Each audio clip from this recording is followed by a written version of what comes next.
Let's talk. We got some Browns news today. Interesting news because Freddie Kitchens was asked about Emmanuel Ogbah, and he kind of skirted the question, and now we know why. Absolutely, because they were trading him. They were trading him. One of the worst-kept secrets. Which I think Ogbah probably knew. All right, so today's activity off the field in Berea, the Browns go ahead and waived Derek Kindred and Ricardo Lewis and Howard Wilson. I don't even know who Howard Wilson is. Do you? Howard Wilson was the fourth-round pick cornerback out of Houston. Messed up his knee in the initial training camp, got hurt again in training camp last year, never saw the field. All right, Emmanuel Ogbah traded to Kansas City. There's a surprise. Eric Murray is the guy they get. Duke Johnson now is requesting a trade. I'm kind of surprised at that because you don't have Hunt coming back until game number 9. You don't know what's going to happen in the first 8 games. And here's a little thumbnail of Eric Murray. 25 years old, 3 seasons in the NFL. He was a John Dorsey draft pick. He's a safety. So Makes somebody sense. they needed comes up. The guys that I know who follow this intensely like him a lot. Right. Duke Johnson, I know people are in love with him. Browns fans kept looking at him You know what, he made big plays. But the question I have is you had almost 3 different guys who were pretty good offensive minds in Kitchens, we think, and Todd Haley and Hugh Jackson. And they could never figure out how to use them effectively week in and week out. Well, they seem to use them effectively because that's what the Browns fans are all upset about.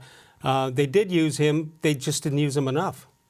But again, there's got to be a reason. You know, those are guys that are game planning. They know that the strengths and weaknesses much more than we do just watching what goes on.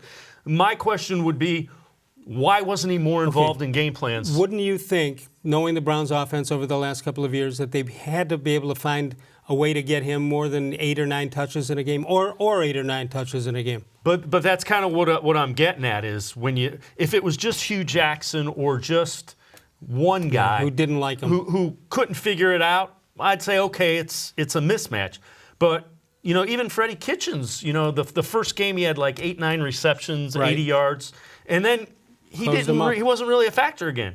Todd Haley couldn't figure out how to use him. Hugh Jackson, that brilliant Hugh Jackson. Okay, when we think about the Browns locker room and the Browns on paper, does it concern you that Duke Johnson, who some people think is an effective guy, do you think the fact that he's asking for a trade could upset that locker room if they don't get him out of there quick?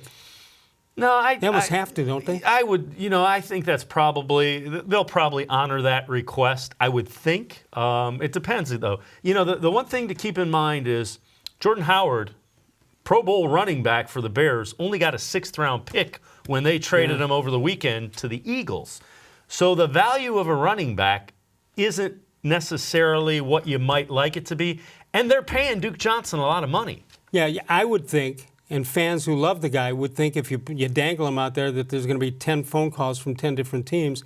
That may not be the case. It's not going to be the case. I mean, Jordan Howard was substantially more productive for the Chicago Bears last year than Duke Johnson was. He was an All-Pro or a Pro Bowl selection, and he got a 6th-round pick.